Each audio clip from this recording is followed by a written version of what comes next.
In December 1978, the bodies of 26 young boys were excavated from the crawl space of John Wayne Gacy's Chicago area home as crowds of press and onlookers surrounding the property. 3 more bodies were found buried outside his house, and Gacy verbally confessed to 4 more murders of victims later found in the Des Plaines River. One of the most infamous serial killers in American history, John Wayne Gacy is known as the "killer clown," who would torture, bind, rape, and murder young men that he picked up in the area. Last year, Peacock released a docuseries called John Wayne Gacy: Devil in Disguise, which featured never-before-seen interview footage of Gacy in 1992 before his execution, and suggested that there's likely even more to the infamous case than is widely known. Now, with a new documentary called Conversations with a Killer, the John Wayne Gacy tapes out on Netflix, here's the true story of the Gacy case, as well as an overview of the unanswered questions that linger to this day. John Wayne Gacy grew up in the Chicago area, and his sister Karen, who is interviewed in Peacock's documentary, details the medical problems, abuse, and injuries he suffered in his youth. According to her, he was beaten by their father, who was an alcoholic, and sexually abused regularly by a contractor in the neighborhood.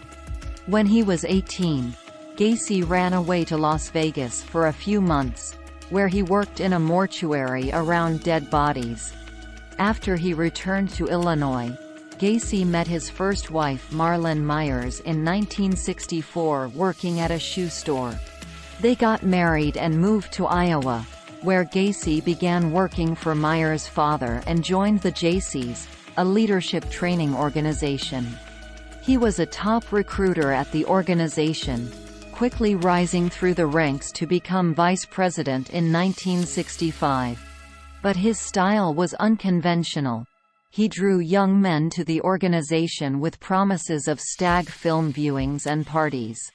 Eventually his behavior caught up to him, when a 15-year-old son of a fellow Jaycee named Donald Voorhees came forward and reported Gacy for forcing him to commit sexual acts with him. Gacy was convicted of sodomy in May 1968 and sentenced to 10 years in prison. He served 18 months of his sentence, and Peacock's documentary notes how well-liked and social Gacy was in prison, working in the kitchen and even organizing for a miniature golf course to be added to the grounds. During this time, in 1969, his wife filed for and was granted a divorce and custody of their children.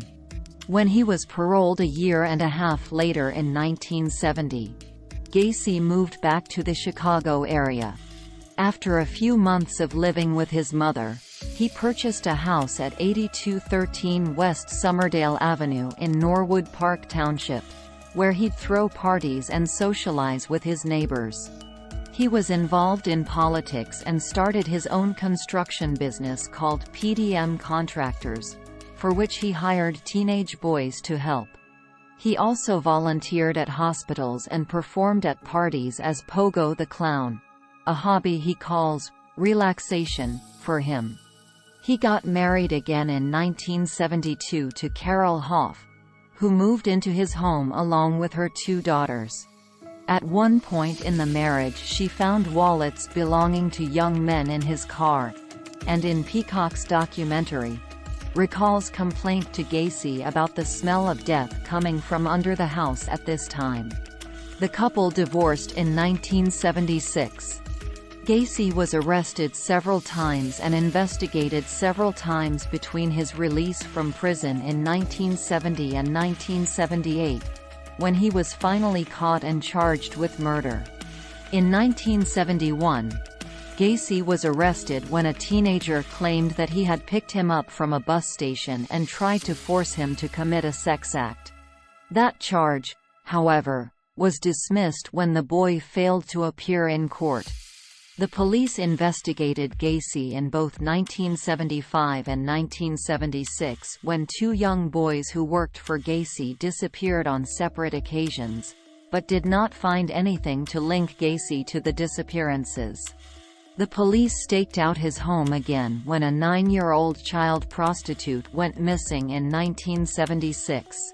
In 1977, 27-year-old Jeff Rignall accused Gacy of luring him into his car, chloroforming him, and driving him to his home, where he bound, beat, and raped him.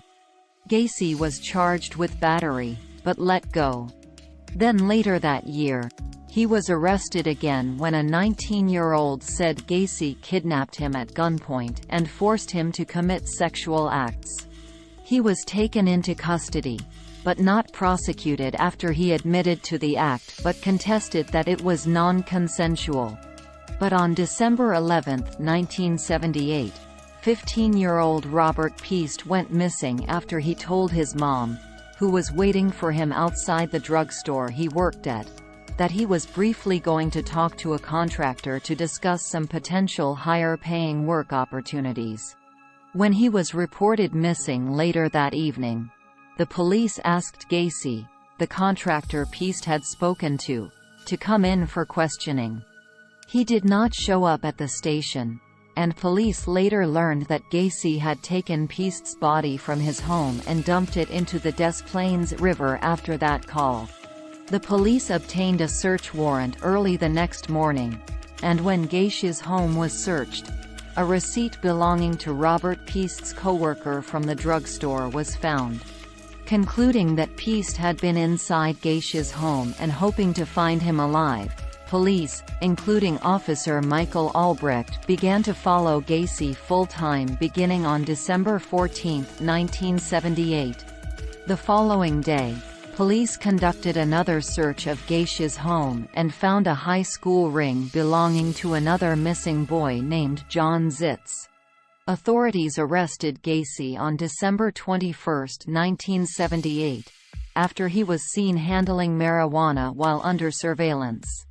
During another search of his home, investigators discovered the door to a crawl space under Gacy's home in which they found bones. On December 22, while in police custody, Gacy verbally confessed to killing 32 young men. He drew a diagram showing where the bodies would be found under his home, and gave the names of 6 of the victims. He was charged with murder, and on December 23, the very public spectacle of dismantling and digging under his home began. By December 30, police had uncovered the remains of 29 bodies.